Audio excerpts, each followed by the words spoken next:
In this video, I'm going to show you how to buy your first property. It does not necessarily need to be an investment property. It could be your first property, full stop. This is a property basics video to help the absolute beginner get started and buy their first home. Have you had it where you've overheard people talk about property and thought it's just too complicated? I know I sort of want to get into it. I know I either want to invest in it or buy my first home, but I just don't know where to start. And sometimes it can start a year or two prior to you buying that property and being well set up and structured to help yourself buy that property. In this video, I'm going to break it down as cleanly as I can so you can start in property. Step number one is check your credit report. Go onto something like Check My File or Experian and download your credit report. Your credit report is everything that the bank sees that you are doing with credit, good and bad. So lots of people don't realize this, that you can often have a black mark on your record for something that you've done, a missed payment, or even worse, a CCJ for a parking ticket, for example, and you don't even know about it and it stays on your record for 6 years. What is absolutely crucial is if you can look at that, and a lot of the apps these days give you recommendations on how to improve that score, make it look good to the lender as you go forward.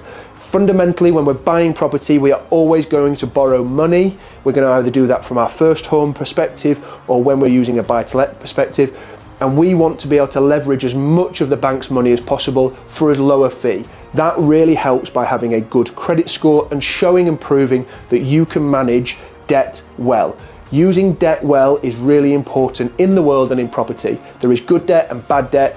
We do not want high interest credit card debt that we don't pay off. We want good, low interest debt from the bank that we can use to buy our property. So go pause the video now and go on to Check My File and download your credit report. Most of them are free for 30 days, but I would recommend getting a small subscription to keep an eye on it. Step two is area knowledge. Locality, where are you going to buy and where are you going to invest in? It is really, really crucial that you get an understanding of where you want to buy. Create it as your goldmine area. Create it as an area where you are going to invest regularly and over time. Even if you're going to buy your first property and you want it to be something that is adding in value and something that goes up in value, you still want to know the right areas to buy. So start building that knowledge out. Look at property types, look at properties that have sold in the area. What have they sold for? Where are good commuter routes like? Are we close to a train station? What are the employment like? Are we close to places where people are going to go to work? It doesn't always have to be a city centre where there's lots of offices. It can be out of town, near the motorways, near big industrial warehouses. We want to be looking at 2 and 3 bed terraced and semi-detached properties that are always going to go up in value because there's always a demand for them. But know your area well and know that those properties are in demand in that area. Step 3 is your deposit. Where are you going to get your deposit from? Now, let me be really clear. The deposit is not the only money you need. You need stamp duty land tax, which is a tax to buy a home, granted a little bit painful, and we're going to need some legal fees and we're going to need some search fees. Normally, from an investment standpoint, we need about 35% of the purchase price to buy the property. So that's a 25% deposit plus some fees. You're probably going to need anything from 5 to 15% of the purchase price, depending on what deal you can do, to get your first home. So do not just think it's a 10% deposit and that's all I need, but you are going to need some money nonetheless. Are we going to save up for that? Are we going to take some equity out of another property that we have? Are we going to borrow it from the bank of mum and dad? Are we going to raise finance from elsewhere? But one way or another, we need to know how and where we're going to find that deposit money from. Step number 4, find a good mortgage broker.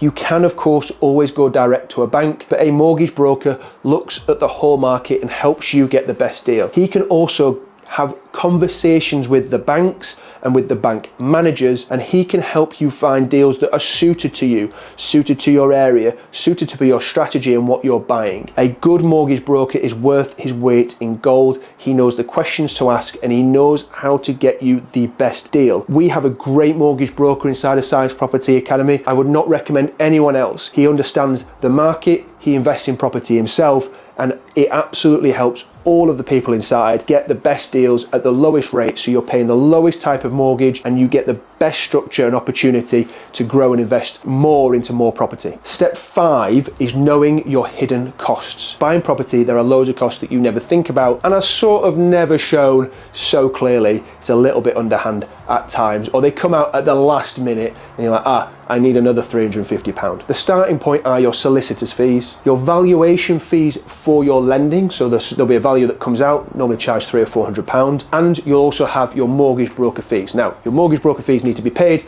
However, I would never not recommend getting a mortgage broker, because what he will charge you up front will save you a lot in the long run. As I've already mentioned, the other big one for hidden costs is stamp duty, and your stamp duty these days can add up depending on where you are buying. You've also got other costs that you should always have some money set aside for. So there's potentially electrical installation certificates, gas certificates, landlord insurance, all the bits that you're doing if it is a buy-to-let investment portfolio. A lot of the time now, the fuse boards need to be upgraded day one. It's another £500. I would almost have always £5,000 or £10,000 saved to one side for a investment property to get it up to standard and speed day one, if that's what you're looking to do. Whenever it comes to a refurb cost or a refurb time frame, always factor in that it will be a lot more than you think, and always add a 10 to 15% buffer on the timeline too. Everything takes longer than you expect, everything costs more than you expect, so it's important to have an eye on those hidden costs. Step 6 to the crucial part of buying your first investment property is education. Now, if you're halfway through this video,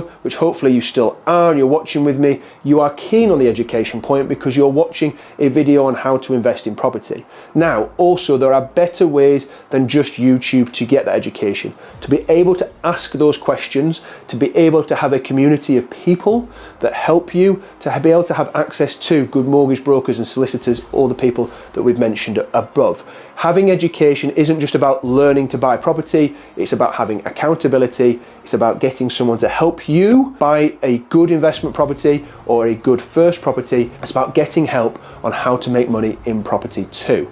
If you need some education on this step, click on the link below and book a call with me and my team, and we could potentially help you get your first buy-to-let property and make anything from £10,000 to £15,000 on that day one. Step 7 is building up what lots of people call a power team, or just a team of good professionals that you can rely on. So as we have already mentioned, the mortgage broker, the solicitor, the insurance broker is important, and an accountant. We will potentially also need a builder, an electrician, a gas and plumbing engineer, painter and decorator, someone for your carpets. This is a team that you can rely on and you trust, and building up that team is important. Most people have access to these types of people or are one removed. So can you ask for recommendations at your gym, your sports club, at the school that you drop your kids off to? But having those people in place up front is super important. You don't want to be chasing your tail. You don't want to be on site and thinking, rats, I need a painter and decorator, and calling the first one in Yellow Pages. They turn up the day after, they overcharge you, and they do a bad job. So having a power team or a team of very good professionals is absolutely crucial. Step 8 is cleaning up your accounts. Lenders, as we've mentioned, like clarity and boring. So they will look at your bank accounts eventually. They hate any sort of gambling, so stop using the betting apps if that's something you do, if you want lending in the future, but make it look boring. Maybe the odd coffee here and there, but nothing chaotic, nothing overspending, nothing borrowing, repaid.